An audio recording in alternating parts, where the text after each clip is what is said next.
Gusto mong may sariling AI chatbot na sumasagot sa Messenger gamit ang LLM mo?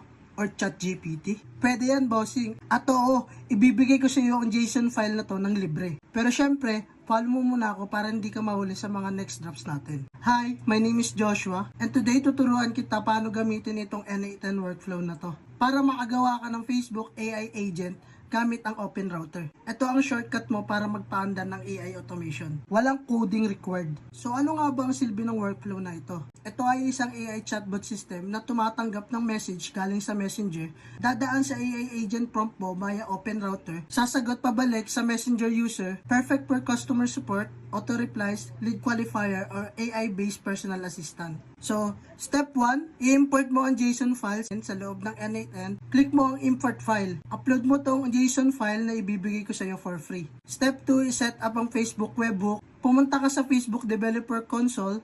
Tapos sa webhook config mo, gamitin mo ang sarili mong webhook URL. Set mo rin ang verify token sa AI chatbot 123. Step 3, connect your Open Router API key gamit ang Open Router Chat Model node. Ilagay mo lang sa Open Router ang API key mo. Step 4, update mo yung Facebook page access token dito sa HTTP request node. Palitan ang value ng access token. Make sure it's from FB app connected sa page. Step 5, test the workflow. Mag-message ka sa FB page mo, dapat may AI reply agad powered by LLM. Pro tip ha, kung gusto mo maalala ng AI ang mga previous conversation or data ng user, pwede mong idagdag ang RAG, Retrieval Augmented Generation, para sa memory. At hindi lang yan, pwede mo rin itong i-connect sa Gmail, Google Sheets at Calendar gamit ang N8N nodes.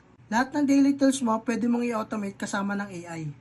Kung gusto mo ng free copy nitong buong AI agent JSON file, join ka na sa community ko at nandun yung mga free resources. Tulungan kitang umabot sa next level ng automation and AI workflows.